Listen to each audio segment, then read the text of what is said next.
Bernardi Auto, they've got Audis, Hondas, and Toyotas.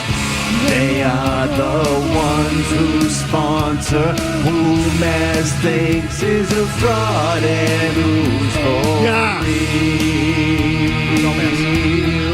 Mazz's tears. Yeah, these are the tears of a clown. Mazz's tears. The second tier. Hold on, let me get my pen. Mazz's tears. Dallas. Buffalo. Tennessee. Mazz's tears. Third tier. Okay, here we go. Hold on, let me get my pen. Mazz's tears. Tears. Tears. Tears. All right, it's that time of the week. Mazz's Tears. Brought to you by the Bernardi Automotive Group, because when it comes to auto dealers, the Bernardi Automotive Group always finishes top of the top tier. With Mazz, that's because they sell and service Acura, Audi, Honda, Nissan, Toyota, and Volvo. Bernardi for now, Bernardi for life. Find them now at BernardiAutomotiveGroup.com, and on the web it's BernardiAutoGroup.com. Mazz, worst losses post Tom Brady. That's correct. So last 5 seasons, again, we had 72 Patriots games in that period of time, 42 defeats. And let me just tell you that when I went through this list, you mentioned this to me on the way out the door yesterday, Mike. You said there are a lot more of these than you think. You were right. It's amazing how many there are. As usual, you were right, Thank Mike. you. You're right, Mike. So it really stunning. And in fact, to the point where I had to say, okay, I got to limit these somehow, some way. There was too many. Because I think they're all sort of memorable in their own way. So I limited them to 15. Okay, and I think they generally fall into 3 categories. One is you completely got your ass kicked. 2 is you had a chance to make a play at the end of the game and lost. 3, you had a lead and blew it. Okay, they generally fall into those 3 areas. And again, you can obviously, you being the listener, can define them and sort them however you like. We'll certainly take nominations and suggestions along the way. But we'll start with Tier 3. These are the least severe of those losses. Tier 3, 2020, they lose to Seattle 35-30. Cam Newton gets tackled down by the goal line, if you remember that game. Oh, yeah. And I'll tell you why that is only Tier 3. Because we actually came out of that game and said, holy crap, they might be able to throw the ball. I don't think it should even be on the list. Okay, so again, that was not a bad loss. It was a memorable loss, but not a bad loss. That was talked about like a moral victory for weeks. 100%. I mean, they blew it. Oh, yeah. Bill butchered the clock at the end. If you want to go back. So now you probably agree with me, since Bill is falling on his face. And at the time, you didn't. But he butchered the clock. They left a play on the field. But that's not a bad loss. That was actually like kind of a good loss. After that game, there were a lot of people around here saying, sign Cam Newton. That's the next guy. Right, that's right. Very good memory. Not me. So, but again, it was, if nothing else, it was a blown opportunity. Go ahead. It is what it was. 2020, the Buffalo Bills, Patriots, same season. They lose at Buffalo 24-21. You say, wow, they were in that. Cam Newton fumbled on the 19-yard line at the end of that game. Do you remember that? Yeah, and I recall some special teams errors that were made. There was something that happened. Yeah, no, they fumbled a kickoff? Or there was a bad kickoff thing that I remember. Something. Yeah. So again, when I say bad loss. Not a bad loss. Right. In a lot of ways it wasn't, but there was an opportunity there, and they blew it. They had the chance at the end of that game, and they blew it. Neither of these would be on my list. Okay, Seattle this year, 23-20. They had the game won. Deep in Seattle territory, had a chance to basically score at that stage. A touchdown puts the game away. They got no points. Seahawks come down, get a field goal, mismanagement at the end of the half. So again, I put it in Tier 3, and I had a miscommunication with Max. This Green Bay loss that's listed on the simulcast, 2022, they lost to Green Bay. I think was that game in overtime, Mike? Yes. In any case, 27-24. I took this off because I limited it to 15. Max Letterman, if I'm pronouncing that right, had it still on the simulcast. So I would not have any of these games. Okay, I took that off the list. Tier 2. Let's go to Tier 2. Yeah. 2021, 28-13 loss to New Orleans at home. I don't know if you guys remember this game. At the end of the game, New Orleans ran it down your throat. It was a 21-13 game, and all they did was give the ball to Taysom Hill. They went power, basically the last, half dozen plays of the game. The Patriots couldn't stop it. Do you remember the other memorable thing from this game? It was emasculating. Go ahead, Murray. What do you got? This was the first bad sign of Mac Jones, where Bill Belichick had to take the stupid baby by the wrist and say, "Get off the field, you bitch." This was his rookie year, not another Saints Yes. loss at home you're talking about. Correct. This Okay. was his rookie year. Is right. Okay, I barely remember this game. Okay. 2024 this year, Miami, 15-10. This game that Zoe called the worst of the post-Brady era. Not even tier 1. It's in the running, but it's not in tier 1. No, again, now what makes it notable on this list is what makes some other defeats notable on this list is the opponent. Miami is, who'd you lose to? Tyrod Huntley? Yeah. Okay. Tyler Huntley. Tyler Huntley. He's horrible. They call him Snoop. He's horrible. Huntley's horrible. And 2 other games on this list. 6-0 to the Chargers a year ago, 10-7 to the Giants a year ago because of the opponent. Bad teams. Bad teams. And the Chargers game, like the Dolphins game, was here in Foxborough where the Patriots are 1-10 in their last 11 games. Those are games you cannot lose Back to back. if you wanted to be if you want to be a respectable NFL franchise. I mean, those were unwatchable trash, those So games. this was part of a 3-game run. And I won't, because I think the first one is probably in tier 1. But in back-to-back weeks, these 2 games Mazz just mentioned, you lose 10-7 to Danny DeVito. Tommy DeVito. Come on, Tommy Cutler. Tommy DeVito. Might as well have been Danny DeVito. Tommy DeVito. 10-7. Jersey Mike's. And then come home and get shut out 6-0 by the Chargers. In the rain, remember that? Oh, do I? It was like a prison sentence doing the pregame that day.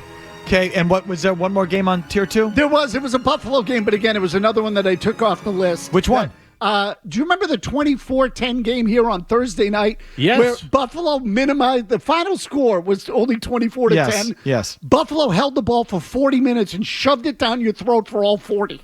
And the Patriots couldn't do a thing about it. So to me, some of the more emasculating losses were when you couldn't do a thing about it. That New Orleans game always stuck with me because at the end of the game, they just lined up, and New Orleans wasn't even good. Right. Okay, they were average at best, and they just shoved it down your throat, and you had nothing, you could do nothing but swallow it. I just barely remember it, but I do now that you've refreshed my memory. Okay, now, tier 1. The worst of the worst. These are largely games where you got humiliated. Humiliated. The top of the list to me was the wild card game against the Bills. 47-17 in 2021, Mac Jones' rookie year. Buffalo had 7 possessions in the game, 7 touchdowns.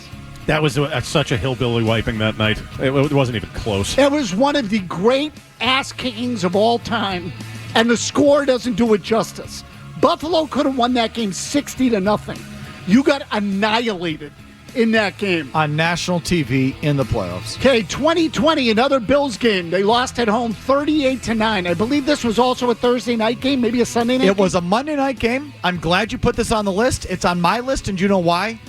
This was the week that Belichick arrogantly tells the broadcast crew, right. well, I don't think this Josh Allen is all much. We got something for him. And then he comes out and dangles on you. Dangles his jockstrap on your forehead. Absolutely right. They got abused. And also, I'm glad you put that one on. yeah, the other element, other thing that happened in that game was that people were talking about J.C. Jackson, about being a number 1 corner. Stephon Diggs abused him. 3 touchdowns in that game, and I want to say almost 200 yards receiving. A complete mismatch. 2020, San Francisco comes here, wins that game 33-6 with Jimmy Garoppolo at quarterback. And incredibly, Garoppolo threw 2 picks in the game, and they still won 33-6. Complete, total mismatch. The Patriots were never in the same class as the Niners, who were good but not great. Again, vulnerable at quarterback. The Patriots couldn't stop the run. Jeff Wilson was the starting running back for San Francisco that night and ran over the Patriots. 2022, this is a memorable game. 33-14 to the Bears. This was the night that Zappe started, Mac Jones got in, or maybe it was the other way around. Jones started the game. Zappe got in, brought some life to the Patriots. Meanwhile, Justin Fields had arguably his best night in the NFL. Mazz, near maybe the top of top one, this game, again, national TV, Monday Night Football. The Bears would not win another game. They went on to have the number 1 overall pick. They were the worst team in football. And they killed you. And they came in here on national TV and poleaxed you. Yes. And again, the whole quarterback stupidity. And the Jones to Zappy thing, yep. I mean, Jones was getting booed by the crowd. It was great. Belichick mismanaged that badly. Badly. That was an ugly night in Foxborough, that game. 2022, the Vegas game. Funniest loss in Pat's history. Okay, so again, in a lot of ways, it wasn't a bad loss, but you know what I mean. It was a bad loss. It wasn't a bad loss on the scoreboard. If there's a single play that better illustrates the demise of the Patriots, I'd like to know which one it was. Because that is the one we will all remember that say that was a clownish play. Chandler Jones emasculating Mac Jones on the ground was just so great. Yes. I'm sorry. I mean, it's a bad loss, but if you didn't enjoy the funny in that, I don't know what the hell's wrong with you. 2023, we go back to last season. 34-0 to New Orleans. Mike, this is the other New Orleans game that you remember. They got destroyed. How many pick sixes did that a-hole throw in that game? I think 2. Well, at least 1. Yeah, and I just realized there's a game I left off the Yes, list. you certainly did. But we'll get to that momentarily. I missed it. Well, can I give it to you right now? Sure. So that Saints game, it's a piece. It's a package. Previous week, you went out to Dallas, lost 38-3. So there were two little pockets last year where it's just like, oh my God. Pocket number 1 is this one. To Dallas, 38-3. Mac Jones yanked. Turnovers, pick sixes, all over. Scoop and score for a touchdown. Pick 6 for a touchdown, okay? You get your just absolute doors blown off, embarrassingly. Then you come home. Nice little soft landing at home against the New Orleans Saints. Lose 34-0. That little pocket right there, that might be the absolutely low point. If it's not then, it's the back-to-back weeks we talked about earlier. 10-7 to DeVito, 6-0 at home to the Chargers. Absolutely. Look, and again, my fault for missing that. I don't know if I was focused on home games or what, but whatever, I missed that. 72-3 in those 2 weeks. And just quickly, 2 others, both last season. I'm sorry, one last year, one this year, both against the Jets is what I should have said. 17-3 last year, the season finale, Bill Belichick's final game. Put it on the list. You lose to the Jets. Bill Belichick's final game to the Jets at home, you scored 3 points. Put on the list. And this year's game against the Jets in New York, they got destroyed. Game was over at 7-0. Free rushers couldn't block. They looked inept. They looked like a freaking high school team against the Jets. I mean, some really, really ugly losses. I think there's 2 glaring omissions if we want to get to them when we go come by back. all means. Because we're a little late. Okay, sure. Glaring omissions, and how did it get to this point? How did we get here? If you like that clip, check out more videos from Felger and Mazz here. For more Patriots analysis and opinion, hit this playlist. And for all the latest from the Sports Hub, download the app at 985thesportshub.com.